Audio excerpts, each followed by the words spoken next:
ഒരു നിമിഷം രാകേഷ്, ഇപ്പോൾ സുരയ്യ പഞ്ചായത്ത് പ്രസിഡന്റ് നമുക്കൊപ്പം ചേരുന്നു. സുരയ്യ മാം, വെരി ഗുഡ് മോർണിംഗ്. ഈ ഇത്രയും ഉദ്യോഗസ്ഥരെ ഒരുമിച്ച് സ്ഥലം മാറ്റിയത് പുനരധിവാസത്തിന് തടസ്സമാവുന്നുണ്ടോ?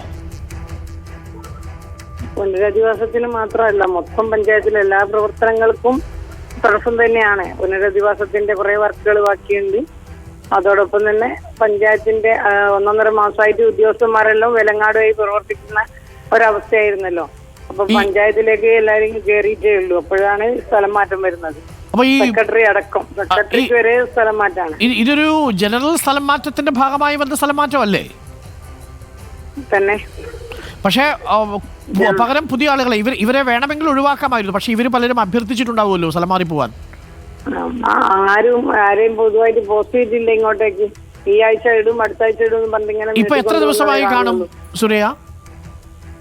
ഇപ്പം 12 ദിവസത്തോളായി സെന്റ് ഓഫ് കൊടുത്തിട്ട് തന്നെ. 12 ദിവസമായി ഇവർക്ക് സെന്റ് ഓഫ് കൊടുത്തിട്ട് 12 ദിവസമായി ഈ കസേര ഒഴിഞ്ഞു കിടക്കുക. സെക്രട്ടറി, സീനിയർ ക്ലർക്കുമാര്, ഇങ്ങനെയുള്ള പോസ്റ്റുകളെല്ലാം ഒഴിവ് തന്നെയാണുള്ളത്. ഓവർസിയർ, ഉരുൾപൊട്ടൽ അറിയാലോ, വിലങ്ങാട് ആ മേഖലയിൽ ഈ ഓവർസിയറിനൊക്കെ ഈ ഉരുൾപൊട്ടൽ ബാധിച്ച ആളുകളിൽ പലരും ഈ പഞ്ചായത്തിൽ കൂടുതലുണ്ട് അല്ലേ? ഉണ്ട്. അപ്പൊ അവരുടെ പ്രശ്നങ്ങൾ എന്തെങ്കിലും നീക്കണമെങ്കിൽ പോലും ഈ ഉദ്യോഗസ്ഥരുണ്ടെങ്കിലേ പറ്റൂ. ഉണ്ടെങ്കിലേ പറ്റുള്ളൂ. ഒന്നും നടക്കുന്നില്ല, മൊത്തം അനിശ്ചിതാവസ്ഥയിലാണ്. ഇനിയിപ്പോ ഞാൻ വിചാരിക്കുന്ന അടുത്ത ദിവസം JDO ഓഫീസിൽ പോയിട്ട് ചാവി അവർക്ക് കൊടുക്കാം, അവർ തുറന്നോട്ടെ. അല്ലാതെ നമുക്കിനി പഞ്ചായത്ത് തുറന്നിട്ടുള്ള കാര്യമൊന്നുമില്ല. ഒരു പണിയോടെ ഞാൻ കുറ്റപ്പെടുത്തല്ല. 3 ഹാൻഡികാപ്ഡ് ഉദ്യോഗസ്ഥന്മാരാണ് ഞങ്ങൾക്ക് സ്ഥിരമായിട്ട് അവിടെ ഉള്ളത്.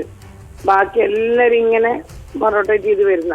അതെ, ഇപ്പൊ നമുക്ക് പഞ്ചായത്ത് സെക്രട്ടറി അവിടെ ഇല്ല, വില്ലേജ് ഓഫീസറെ മാറ്റിയിട്ടുണ്ടോ തോന്നുന്നു അവിടെ? വില്ലേജ് ഓഫീസറെ മാറ്റി. പുതിയ വില്ലേജ് ഓഫീസർ വന്നിട്ടില്ല? ഇല്ല.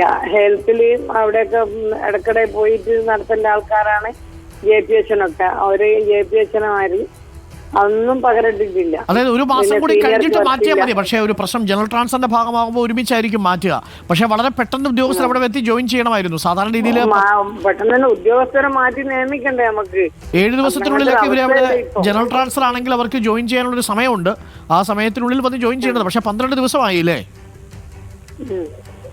നമുക്ക് എന്തായാലും ഇത് റവന്യൂ വകുപ്പ് മന്ത്രിയോടും ഒപ്പം തന്നെ പഞ്ചായത്ത് തദ്ദേശ സ്വയംഭരണ വകുപ്പ് മന്ത്രി MB രാജേഷിനോടും ആവശ്യപ്പെടാം. എത്രയും പെട്ടെന്ന് ഉദ്യോഗസ്ഥരെ അവിടെ പ്ലേസ് ചെയ്യാനായിട്ട് നമുക്ക് ആവശ്യപ്പെടാം.